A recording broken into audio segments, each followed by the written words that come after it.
Assalamualaikum. Superman James Gunn dan boykot yang gagal terbang tahun ini. DC Universe tengah memulai babak baru lewat film Superman garapan James Gunn sebagai titik awal semesta sinematik baru yang benar-benar fresh. Nah, film ini memikul beban harapan para fans sekaligus ekspektasi dari publik yang udah lelah kali dengan semrawutnya DC Extended Universe sebelumnya. Tapi sayangnya, tidak semua pihak menyambutnya dengan tangan terbuka.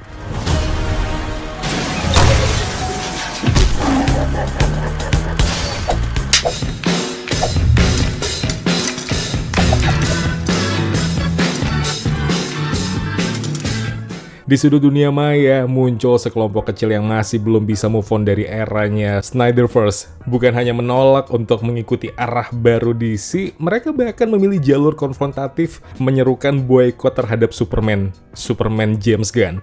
Alasannya karena film ini dianggap sebagai pembunuh Snyderverse. Kalian tidak salah dengar.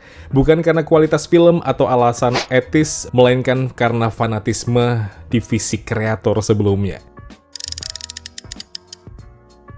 Boykot ini bukan hanya sekedar ajakan pasif loh untuk tidak menonton film Superman garapan James Gunn. Salah satu postingan viral dari subreddit Snyder Cut bahkan menyusun rencana sabotase digital yang cukup kreatif sekaligus menyedihkan. Mulai dari menyebarkan spoiler sebelum rilis, memberi rating buruk secara massal, sampai trik nyeleneh kayak memesan tiket tapi tidak dibayar agar menghambat penjualan. Nah, semua itu dilakukan atas nama perjuangan dalam tanda kutip mempertahankan warisan Zack Snyder. Lucunya, banyak fans Snyder sendiri merasa malu dan tidak sepakat dengan langkah ini. Mereka tahu ada batas antara fanatisme dan toksisitas, dan yang dilakukan kelompok kecil ini jelas sudah melewati batas.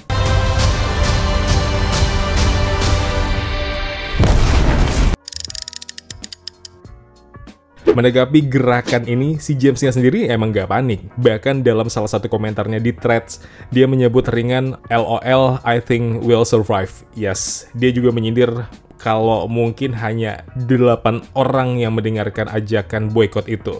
Ini bukan hanya sindiran halus, tapi juga cerminan dari posisi tenang seorang filmmaker yang tahu kualitas dan dampak karyanya akan berbicara sendiri. Dan James Gunn sendiri juga sejak awal tidak pernah menunjukkan permusuhan dengan Snyder. Bahkan mereka pernah berbagi foto bersama yang menjadi viral pada saat itu dan seolah pengen ngomong, "Kami baik-baik aja loh, kalian aja yang ribut sendiri." Di beberapa kesempatan juga James Gunn menegaskan kalau kehadiran suara kontra adalah hal yang sangat wajar dan bahkan itu sehat dalam kultur pop. Selama tidak merusak atau mengintimidasi perbedaan pendapat adalah bagian diskusi yang kreatif.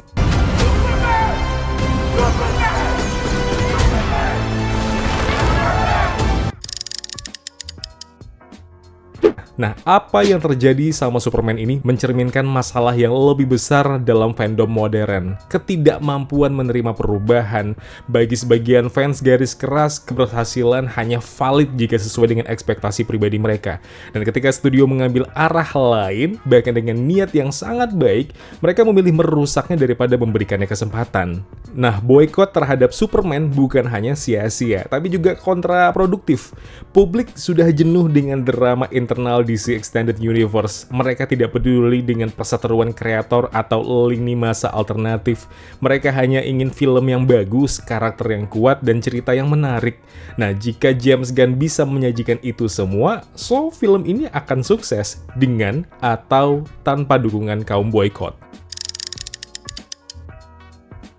Nah, Zack Snyder itu tidak bisa dipungkiri telah memberikan identitas visual yang kuat untuk DC di era sebelumnya. Man of Steel, Batman vs Superman, dan Zack Snyder's Justice League punya basis penggemar loyal yang terkesan dengan tone kelam dan narasi mitologisnya. Namun perlu diakui juga, proyek-proyek itu tidak pernah sepenuhnya klik dengan audiens umum dan juga box office. Nah, di sisi lain, James Gunn menawarkan pendekatan yang lebih cerah, grounded, dan juga berkarakter. karakter. Dia bukan hanya menghapus masa lalu, tapi membangun sesuatu dari awal dengan visi yang lebih terstruktur. Nah, reboot ini bukan soal membuang warisan Snyder, tapi tentang menciptakan dunia yang lebih konsisten dan bisa tumbuh untuk jangka yang panjang. Dan faktanya, bahkan Snyder sendiri sudah bilang dia penasaran pengen lihat Superman versi James Gunn.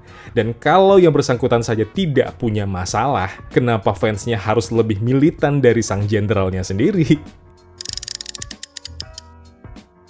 Seiring mendekatnya tanggal rilis, Superman justru semakin kuat di ranah promosi dan antusiasme publik. Trailernya dapat sambutan luar biasa. Para pemeran baru seperti David Corenswet dan juga Rachel Brosnahan menuai pujian. Dan diskusi online didominasi rasa penasaran, bukan malah kemarahan. Nah, boykot yang digadang-gadang sebagai gerakan rakyat ternyata hanya gema di ruang gema.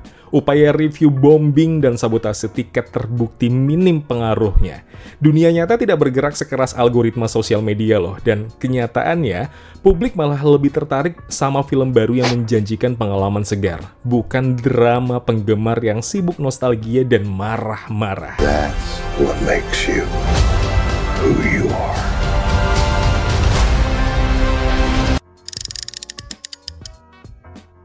Pada akhirnya, Superman versi James Gunn bukan hanya proyek film, tapi juga simbol dari kesempatan kedua bagi studio, bagi karakter, dan bagi para penggemarnya.